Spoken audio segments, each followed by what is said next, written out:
En las montañas japonesas, unos monjes practican una religión que es mortal. Mientras tanto, en México, una ceremonia sagrada en un pequeño pueblo causa un gran fervor. Y en Portland, Oregón, una red criminal subterránea secreta manda a secuestrados en barco a China. Seguidme en un viaje a estos y otros lugares, donde las pasiones de la gente se convierten en leyendas. Me llamo Josh Gates. He viajado millones de kilómetros y explorado más de 100 países. La pared se está desmoronando. ¡Se está derrumbando! Y mis destinos favoritos tienen historias increíbles que contar. Estas son las historias y secretos de esos lugares legendarios. Sus nombres son famosos y se extienden por toda la cultura popular. Glinda, Hermione, Sabrina. Brujas famosas creadas por escritores que han contado historias sobre estas hechiceras. En Massachusetts hay una ciudad que ha estado estrechamente ligada a historias de brujería desde el siglo XVII. Pero estas historias no son ficticias, son reales y trágicas. Malditas. A 25 kilómetros al norte de Boston se encuentra una pintoresca ciudad costera de Massachusetts, con calles adoquinadas en perfecto estado, coloridas casas históricas y una rica tradición marítima. Pero como saben la mayoría de visitantes, también fue donde hace más de 300 años amigos y vecinos entraron en un bucle de acusaciones que llevó a la muerte de 25 personas. Esto es Salem, un lugar que, para bien o para mal, es conocido por sus legendarios juicios pro brujería. Era el año 1692. La población de toda Nueva Inglaterra era de unas 50.000 personas. Nuestra historia tiene lugar en un pequeño asentamiento que antes fue terreno de comercio de los nativos americanos, situado en la desembocadura del río Naumkeag. El pueblo de Salem era una comunidad agrícola que prosperaba cerca de un bullicioso puerto, pero este floreciente pueblo también era un lugar de miedo y estricta religión. Los puritanos que vivían aquí tenían una fuerte creencia en lo sobrenatural y la magia negra. Junto a una epidemia de viruela y un creciente resentimiento entre los colonos, Salem se volvió un lugar fértil para un brote de acusaciones de brujería. Y nadie estaba a salvo. Una de las acusadas más famosas fue Rebecca Nurse, una abuela devota cuya familia vivió en esta casa durante más de 100 años. Casi 350 años después, la casa sigue asombrosamente parecida a cuando la familia Nurse vivía aquí. Actualmente la propiedad cubre 10 hectáreas. Pero en la época de Rebecca Nurse, ella y su marido poseían 120 hectáreas.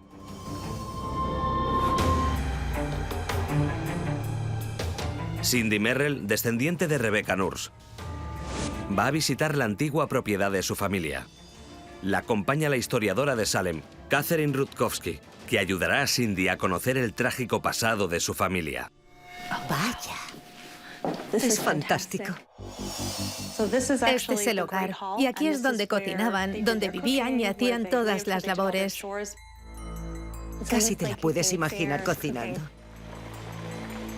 Hay otra zona que quiero enseñarte. Es el dormitorio de arriba. Genial. Este es el dormitorio.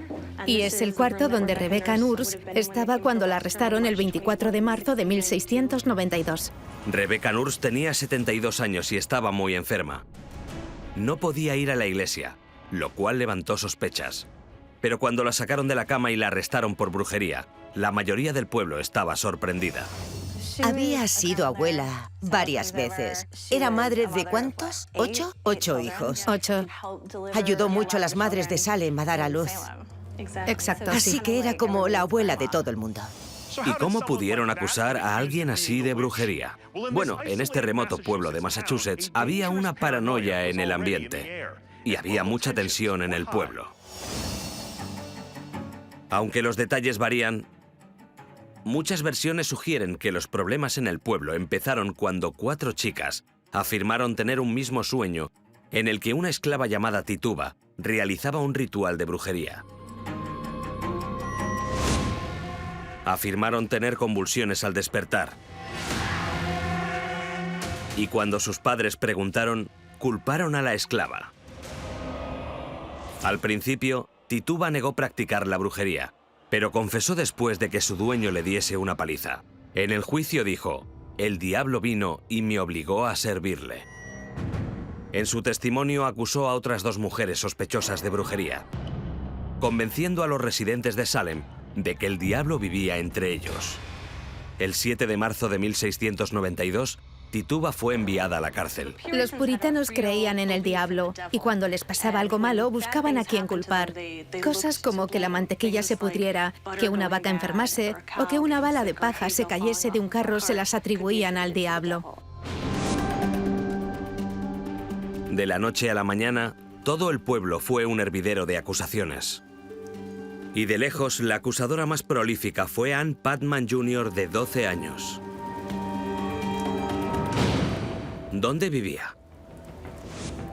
Justo al otro lado de la valla de la propiedad de Rebecca Nurse. Aunque se suele decir que entre vecinos hay buen ambiente, no era así entre los Nurse y los Putnam. Una de las personas que fueron más duras con tu antepasada Rebecca Nurse fue Ann Putnam. Aquí tengo una transcripción del juicio. ¿Qué tenía Ann Putnam contra ella? Parece ser que Rebecca Nurse acusó a Ann Putnam de practicar la adivinación. Creo que gran parte de eso fue por venganza. Algunos historiadores sospechan que Ann intentaba cambiar las tornas contra la mujer que la acusó de jugar con la magia negra. Pero era solo una niña. Seguramente había algo o alguien detrás de aquello. Rebecca estaba enzarzada en una larga disputa con Thomas Putnam, el padre de Ann, por los límites de los terrenos. Y es muy posible que manipulase las acusaciones de su hija contra su vecina como una oportunidad para reclamar parte de las 120 hectáreas de la familia Nurse. Aquí tenemos 120 documentos, todos escritos por Thomas Putnam. ¿Qué significa todo eso? Trabajaba como notario del tribunal en muchos de esos juicios, incluso en los que estaba involucrada su hija. Y lo que se ve es que escribía lo que ocurría. Era muy confuso, con muchas correcciones y al parecer añadía texto en los documentos. El nombre de Ann apareció más de 400 veces en los documentos. Al final de esta caza de brujas, había acusado a 62 personas de brujería. La devastación que la familia Putnam causó en base a las acusaciones de una niña no se parece a nada que se haya visto antes en las colonias, y resultó ser una parodia de la justicia estadounidense que acosaría para siempre al pueblo de Salem. Este es el monumento a Rebecca que erigieron en 1885. Están escritos todos los nombres de la gente que firmó la petición y de aquellos que arriesgaron su vida al poner su nombre en aquel documento para confirmar el buen carácter de Rebecca. Y erigieron este monumento también para recordar a esas personas. Pero esa lista de testigos se enfrentaba a la decisión del tribunal de aceptar algo llamado pruebas espectrales. Tal como suena, los que acusaban afirmaban que podían ver el espíritu de los acusados atormentándolos. No obstante, el jurado simpatizaba con Rebecca Nurse y al final del juicio, en junio de 1692, la declararon no culpable. Pero antes de que la familia Nurse pudiera celebrarlo, Ann Putnam sufrió de repente y de forma conveniente un ataque en el juzgado.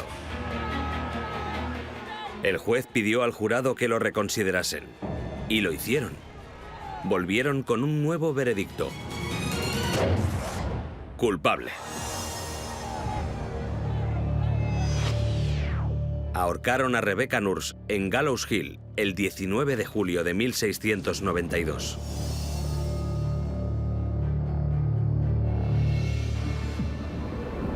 Tras ejecutarla, la enterraron en una tumba improvisada. No le dieron un funeral cristiano. Según la leyenda, el hijo de Rebeca atravesó el río que pasa detrás de nosotras y probablemente la enterró en un cementerio con una tumba sin identificar. La condena y ejecución de Rebecca Nurse marcó un punto de inflexión, ya que su familia recurrió al gobernador de Massachusetts, que quedó impresionado por la admisión de pruebas espectrales. El gobernador Phips eliminó las visiones espectrales como pruebas, pero ya era tarde para los 19 ahorcados, un hombre ejecutado por aplastamiento y 5 presos que murieron en la cárcel. ¿Entonces nadie murió en la hoguera? No, la mayoría se quemaron en Europa, pero aquí en las colonias se ahorcaban. Vale. ¿Te sientes mejor ahora que has visto su propiedad y el sitio donde puede estar enterrada? Pues sí, siento que aquí descansa en paz. Y aunque indemnizaron a la familia unos años después de los juicios, no fue hasta 1957 cuando el Estado emitió una disculpa oficial. En el 300 aniversario de los juicios por brujería, la ciudad de Salem dedicó un monumento en honor a los que pagaron el precio de vivir en una sociedad sin juicios justos. Hoy día los que visitan Salem verán una encantadora ciudad colonial que ha logrado cruzar la línea entre afrontar su trágico pasado y celebrar la cultura popular de las brujas. Al otro lado del mundo se encuentra un lugar en el que se creía que residía un poder mágico. La mayoría de la gente cuando piensa en Japón, piensa en sushi, sake y samuráis, y en la meca de los neones que es Tokio. Pero lejos de las brillantes luces de la capital, se encuentra una montaña que es hogar de un grupo aislado de monjes místicos. Durante más de 1000 años, estos ermitaños de la montaña han buscado la verdadera iluminación.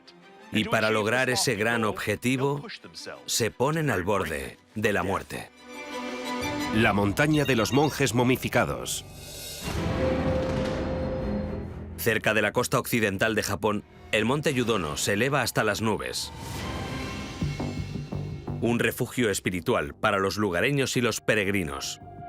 Esta montaña es venerada por sus legendarios poderes de reencarnación. Se debe a que hay algo especial, pero mortal en los cristalinos manantiales del monte Yudono. Algo que podría tener la clave de la inmortalidad. Y aquí encontramos el templo Dainichibo, lugar de origen de lo que podría ser la práctica religiosa más peligrosa del mundo. He conseguido hacer una visita exclusiva al interior del templo para compartir con vosotros una de las historias más fascinantes y espantosas con las que me he encontrado en todos mis viajes. Hace unos 1400 años, en el corazón de este pinar, un grupo de monjes combinaron ideas del budismo, el chamanismo y las religiones locales para crear una nueva corriente llamada Shugendo. Los monjes Shugendo veían esta montaña como el sitio ideal para alcanzar la iluminación a través del sufrimiento. Mediante la meditación, la lectura de los sutras y la peregrinación a la montaña, puedes limpiar tu alma. Escuchas el cantar de los pájaros, sientes la naturaleza a tu alrededor y la belleza de los árboles. Vale, hasta ahora parece algo espiritual normalito. Pero cuando los monjes se preparan para la iluminación, los viajes largos y duros son solo la punta del iceberg proverbial o en este caso la gélida montaña. Caminaré bajo la helada catarata de la montaña para reforzar el espíritu físico. Esto me ayudará a acercarme todo lo que pueda a nuestro santo maestro Kobo. El santo maestro Kobo, al igual que muchos líderes religiosos y los superhéroes, tienen su propia historia épica.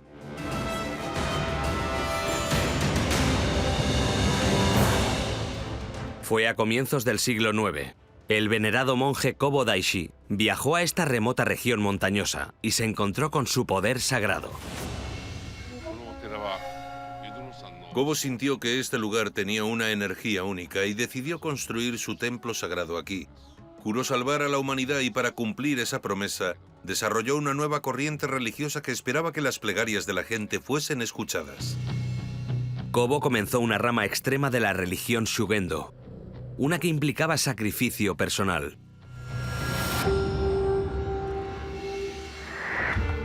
Kobo Daishi apenas comía, creyendo que privar a su cuerpo de grasa, músculo y humedad lo acercaría a la muerte y lo elevaría a la verdadera iluminación espiritual, permitiéndole vivir y meditar para siempre. Pero lo que el hambre hacía en realidad era empezar a consumir su cuerpo mientras seguía vivo, y eso acabó matándolo. Su cadáver momificado acabó venerado como un Buda viviente. Se cree que entre 1081 y 1903, cientos de monjes japoneses intentaron replicar la automomificación de Kobo.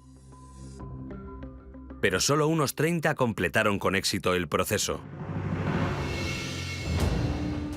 Uno de los que lo hicieron se puede ver en el templo Dainichibo. Os presento a Shinyokai Shonin.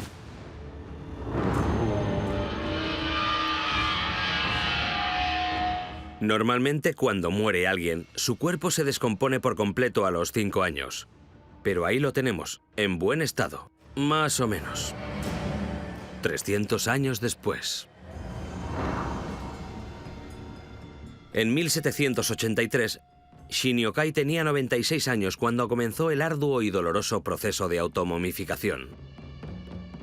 Fue un monje devoto toda su vida. Veía que su aldea sufría hambrunas y quería saber lo que tenía que hacer. Convertirse en un Buda viviente, con la esperanza de que su sacrificio salvase a la aldea. Esa parte no es apta para gente aprensiva y niños, ni se os ocurra intentarlo en casa. Durante los 1000 primeros días, Shinyokai solo comía frutos secos y semillas, mientras subía y bajaba la montaña varias veces al día. Al final, sin descansar un solo día, Shinyokai no tenía nada de grasa corporal. Durante los siguientes 1000 días, solo comió cortezas y raíces. Luego procedió al paso final, a partir del cual no había vuelta atrás. Shinyokai empezó a beber té hecho con la savia del árbol de la laca.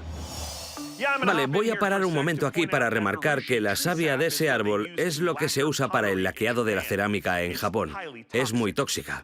Por tanto, beber ese té hacía que el monje vomitase. Y por si fuese poco, el agua de manantial que usaba para el té contenía arsénico. El té tóxico no solo le desecó los órganos, sino que además mató cualquier cosa como gusanos que pudiera descomponer el cadáver tras la muerte. Decidido a convertirse en un Buda viviente, el demacrado Shinyokai se metió en una tumba de piedra equipada con un tubo de bambú para respirar. Se sentó en la posición del loto y se untó arsénico en las encías para acelerar su muerte terrenal. Cada día tocaba una campana para avisar de que estaba vivo. Cuando la campana dejó de sonar, quitaron el tubo. Luego sellaron y echaron tierra sobre la tumba. Tras 1000 días, volvieron a abrir la tumba y encontraron su cuerpo intacto. La momificación tuvo éxito. Limpiaron el cuerpo y lo vistieron para que Shinyokai pudiera asumir su lugar como un Buda viviente venerado. Hasta hoy día está expuesto en el templo Dainichibo y los monjes cuidan de él. Y cada pocos años le cambian la ropa para que el Buda siempre esté elegante. Un Buda viviente elige su camino para alcanzar la iluminación, para aliviar el sufrimiento del mundo o como sacrificio por algo más grande que ellos mismos. A nuestros ojos es un camino hacia la inmortalidad.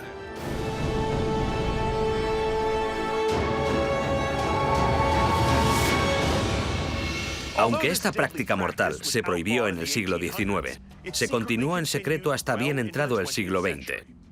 Hoy día, los monjes del monte Yudono continúan llevándose al límite, pero saben dónde ponerlo. Siempre me asombra el sufrimiento al que se someten algunos para aplacar a sus dioses.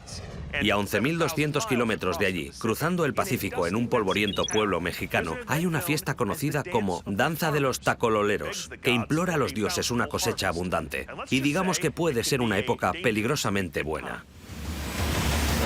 Dale duro. A 270 kilómetros al sur de Ciudad de México se encuentra el pueblo montañero de Chilpancingo, en el estado de Guerrero. Hogar de 4 grupos étnicos indígenas distintos que hablan 20 lenguas diferentes.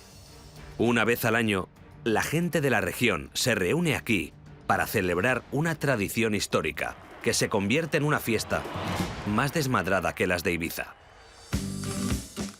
La danza de los tacololeros, también conocida como danza de los granjeros. Se cree que evolucionó de una ceremonia de casi 1000 años de antigüedad, y el festival ahora conmemora una leyenda más reciente sobre granjeros que defendieron sus tierras de un fiero depredador. En la versión más popular de la historia, el depredador en cuestión era un jaguar. Los granjeros intentaron asustarlo con látigos. Pero el jaguar no se asustaba fácilmente. Así que los granjeros volvieron con armas más mortíferas y mataron al jaguar, protegiendo al pueblo del peligro.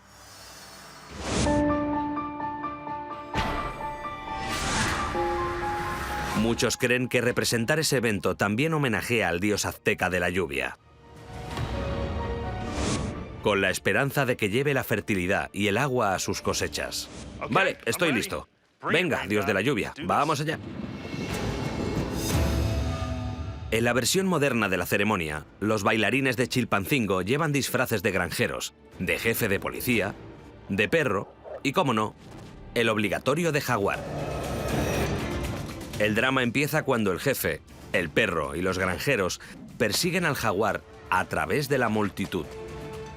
Cuando lo alcanzan, los granjeros lo asustan con los látigos para ahuyentarlo. Pero, siendo fiel a la leyenda, el jaguar se mantiene, forzando al jefe de policía a sacar su rifle y terminar el trabajo. Vale, hasta aquí es una curiosa historia sobre una vieja tradición cultural. Pero, tal como dice la famosa canción de Divo, cuando llega un buen momento, dale duro. Y este festival está a punto de volverse divertido, porque toca la parte fuerte de nuestro programa. Participar en este evento es tanto una tradición familiar como municipal. Uno de los residentes, Carlos Vázquez, por fin puede apuntarse ya que acaba de cumplir 18 años y pide consejo a su tío Alfredo. Te va a doler, pero te daremos el equipo de seguridad adecuado y todo va a ir bien. Tenemos que asegurarnos de que tu técnica es la correcta. Para protegerse de las heridas, llevan disfraces para que parezcan ropas tradicionales de granjero, pero en realidad son armaduras caseras.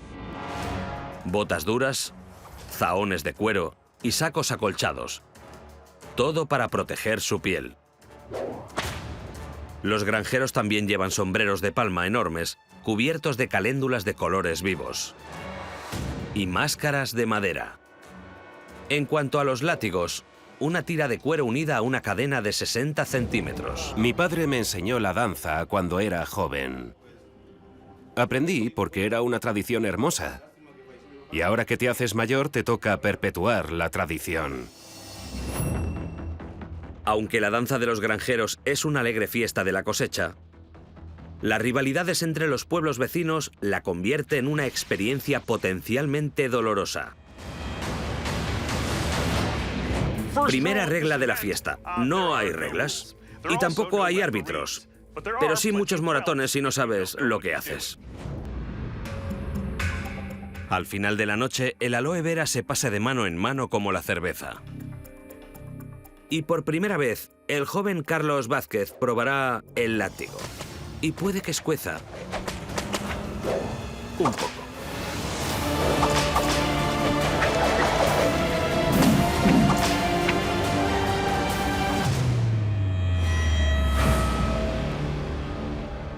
Bueno, Carlos ha salido relativamente ileso y ha podido continuar una importante tradición familiar. Esperemos que el dios azteca de la lluvia quede impresionado. Algunos pueblos celebran su pasado, mientras otros intentan taparlo. Muchas grandes ciudades se encuentran sobre mundos subterráneos, no solo de alcantarillas y metros, hablo de laberintos, de túneles olvidados. Y en el noroeste pacífico de Estados Unidos, uno de esos túneles cuenta una historia muy siniestra. Los túneles de Shanghái. Portland, en Oregón, es el Nirvana de los hipsters. Conocida por sus bicis y sus cervezas. Esta ciudad está orgullosa de su ambiente progresista. Pero Portland también tiene un pasado. Sobre todo el barrio del casco antiguo, donde el núcleo urbano original tiene 150 años. Varios edificios del siglo XIX se han convertido en pubs que evocan recuerdos de los días en los que en Portland había un salón por cada 40 habitantes. Pero es bajo estos animados sitios donde se construyó un sistema de túneles en la década de 1890 para que la gente pudiera evitar las calles congestionadas y embarradas al atravesar la ciudad o transportar mercancía desde el río Willamette, el enlace de Portland con el Océano Pacífico. Estos túneles serían conocidos como los túneles de Shanghái. Pero hoy día, casi todos estos pasadizos están sellados. Un hombre tiene como misión descubrir los misterios de los túneles y nos ofrece acceso exclusivo a lo que podría ser, literal y figuradamente, el lugar más oscuro de Portland. Ahora estamos donde empiezan los túneles de Shanghái. Desde aquí se extendían a kilómetros, pero con el paso de los años se derrumbaron, se llenaron y la gente los ocultó intentando fingir que no ocurrió nunca. Pero la verdad sale sola. ¿Y cuál es la verdad? Bueno, sabemos que a comienzos del siglo XX, Portland estaba llena de traficantes de opio, prostitutas y ladrones. Y en la sombra de todo ese libertinaje desaparecía gente inocente, víctimas de una brutal trata de personas. Secuestraban a hombres y los vendían a capitanes de barcos que los obligaban a trabajar en sus barcos a cambio de nada. Los encerraban en calabozos y esperaban. Y cuando el barco estaba listo para zarpar, llevaban a los hombres hasta el barco y conseguían $50 por cada uno. En Estados Unidos a esta actividad se la llamaba Shanghaiing, seguramente porque Shanghái, a 9.000 kilómetros de distancia, era uno de los puertos a donde iban los secuestrados. A los secuestradores se les llamaba Shanghaiers. Y si se fijaban en ti, no era para bien. El mayor secuestrador de Portland era un antiguo boxeador neoyorquino con un nombre con mucho gancho, el misterioso Billy Smith. El boxeo profesional estaba prohibido en Portland en aquella época, así que Billy y sus colegas lo practicaban en los túneles. Este es uno de los sitios más increíbles que hemos encontrado en los túneles de Shanghái. Era lo que usaban para boxear aquí. Luchaban sin guantes y el asalto no acababa hasta que las rodillas del boxeador tocasen el suelo. El misterioso Billy Smith tenía el título no oficial de luchador más sucio del mundo, que quizás se ganó tras arrancarle la oreja a un oponente de un mordisco. Este Mike Tyson de los secuestradores hacía cualquier trampa para cumplir su cuota de secuestro. Atraía a su objetivo con cualquier excusa y les golpeaba con un calcetín lleno de piedras. Era un maestro del noqueo y nada más que del noqueo. Billy Smith y otros secuestradores de Portland no eran exigentes porque no hacía falta saber de navegación para trabajar en los barcos. Normalmente encontraban a sus víctimas en tabernas y digamos que cuanto más te emborrachabas, más probable era que te eligieran. Michael Jones cree que muchas víctimas de los secuestradores cayeron por trampillas directamente a los túneles. Imagínate estar tomando algo en un bar y ponerte a pasear hasta que acabas en el sitio equivocado en el momento justo. El suelo se quiebra debajo de ti, caes al subsuelo y te encuentras con secuestradores que te golpean hasta que te desmayas. Estás oficialmente secuestrado.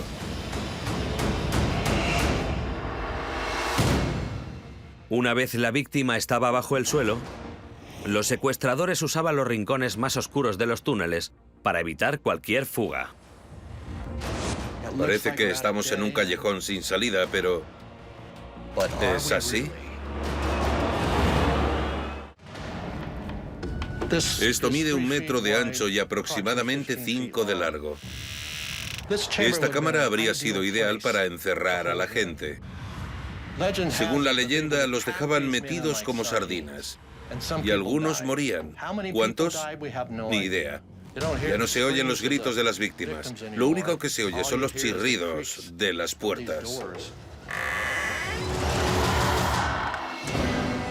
Jones cree que cuando el capitán llamaba a los secuestrados para que fueran al barco, los secuestradores como Billy Smith los llevaban a través de los túneles hasta el muelle. Imaginaos llevar a 2, a 3 o a 4 hombres por los túneles de Shanghái sin interrumpir su sueño causado por las drogas. Los carros de los secuestradores tenían ruedas metálicas o de hormigón. Este se encontró hace más de 20 años aquí, en los túneles de Shanghái. En los muelles, los secuestrados eran entregados con el mismo cuidado que si fueran sacos de correo de tercera, y los echaban a los barcos, preparados para zarpar.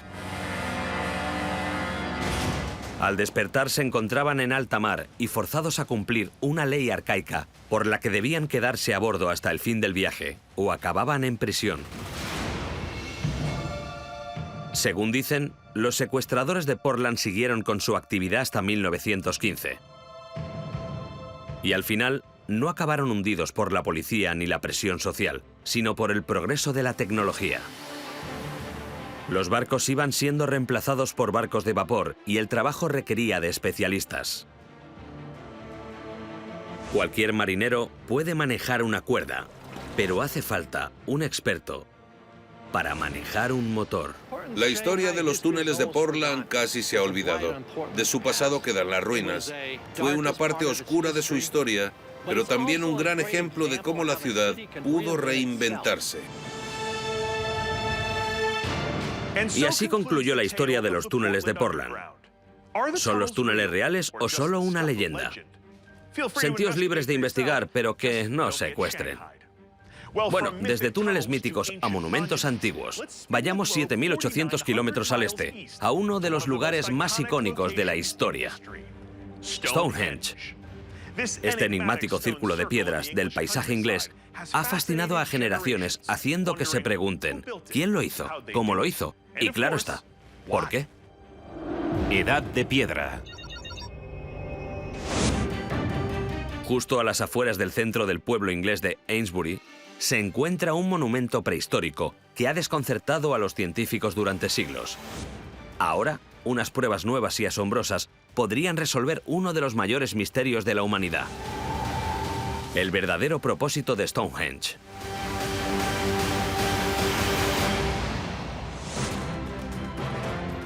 Cuando viajé hace poco a Stonehenge para mi propia investigación, los expertos estaban más cerca que nunca de descubrir el origen de este fenómeno. Pero después ha habido otro importante hallazgo arqueológico. Pero lo primero es lo primero. Dejad que os ponga al día sobre lo que se sabe de este lugar y separemos la verdad de la ficción. Para empezar, Stonehenge no la construyeron esos hombres misteriosos y sagrados llamados druidas. Stonehenge ya estaba un par de milenios antes de que los primeros druidas salieran de la tienda donde compraron sus batines. Una teoría incluso más descabellada es que unos extraterrestres pudieron haberlo construido, pero las investigaciones del lugar no han mostrado indicios de hombrecillos verdes. En el siglo XII, el escritor Godofredo de Monmouth escribió que unos gigantes, sí, gigantes, trajeron las piedras desde África. Luego, Merlín el mago usó sus poderes para teletransportar las piedras a su sitio. Estoy muy seguro de que eso no fue verdad. Vale, ¿y cuál es la verdad?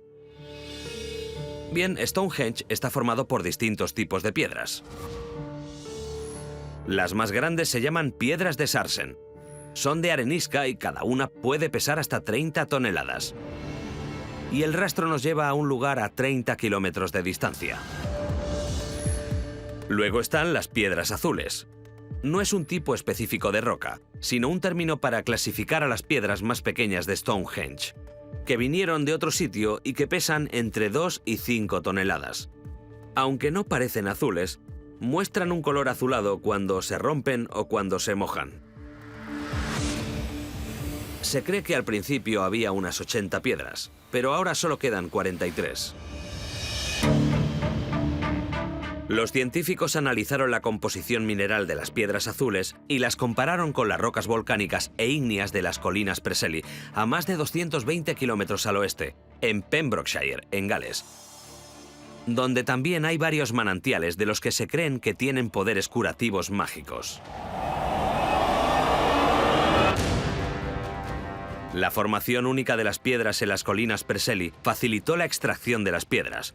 Se cree que los canteros separaron las piedras azules usando cuñas para separar las columnas de roca natural. Aún hay cierta especulación en cómo se movieron las rocas desde Gales, aunque se cree que se llevaron sobre trineos de madera por tierra y sobre balsas por los ríos. Toda esta pesada tarea se debió hacer combinando fuerza animal y humana. Y es esa fuerza humana la que ha llevado a un increíble descubrimiento. En la década de 1920, un equipo de arqueólogos desenterró 56 tumbas en Stonehenge que creían que se remontaban a los primeros años del monumento. Hoy día, la tecnología está descubriendo el misterio y el origen geográfico de los que fueron enterrados en este lugar. Unos recientes análisis de ADN determinaron que al menos 10 de las personas enterradas en el círculo interior venían de la misma parte de Gales que las piedras azules. Y no solo eso, sino que confirmaba que los restos se remontan al año 3000 o 2500 a.C., la misma época que las piedras azules de Gales que colocaron ahí, lo cual indica que esas personas fuesen las que posiblemente construyeron Stonehenge. En 2002 se descubrió aquí otro esqueleto. Lo llamaron el arquero de Amesbury, por las puntas de flecha que encontraron cerca de sus restos, pero los resultados del ADN revelaron que el origen de este hombre estaba lejos de Amesbury. Hace unos 4.400 años, el arquero cojeó a través de las llanuras inglesas del sur hacia Stonehenge. Viajó casi 1.100 kilómetros desde los Alpes hasta esta estructura de piedra. Sufría una infección en la rodilla y una muela podrida le estaba corroyendo la mandíbula. Una teoría es que fue a Stonehenge para someterse a un antiguo ritual de curación. Y hay textos medievales que pueden respaldar esto. El poeta británico Layamón se inspiró por las historias populares de Stonehenge y en el año 1215 después de Cristo escribió: Las piedras son poderosas y su poder es mágico. Quien enferma, a esas piedras acude. Lavan las piedras y con esa agua curan su enfermedad. El ritual pudo ser algo similar a esto. Primero, el arquero recorrió un sendero ceremonial hasta el círculo de piedra, quizás junto a un curandero o un chamán, al son de los tambores. Después cogió un trozo de la piedra azul procedente de las colinas Preseli. Luego el chamán echó agua sobre las piedras para liberar su poder curativo. Y por último, el arquero se colocó la piedra en las partes afectadas del cuerpo. ¿Y funcionó? ¿Curó Stonehenge al arquero de Amesbury? Puede que nunca lo sepamos, pero a 5 metros de donde estaba enterrado, se descubrió un segundo cuerpo. Los análisis sugieren que los restos eran de un hombre más joven que pudo estar relacionado con él, quizás un hijo que acompañaba a su padre en un viaje desde muy lejos, no muy diferente de los viajeros que vienen hoy día a Stonehenge para visitar este místico y misterioso monumento. Algunos de mis sitios favoritos cuentan las historias inmensamente interesantes sobre la voluntad humana, desde los acusados injustamente hasta los que son atacados al azar y aquellos que simplemente están dispuestos a arriesgarlo todo. Soy Josh Gates. Viajad con espíritu aventurero. Os veo próximamente en lugares legendarios.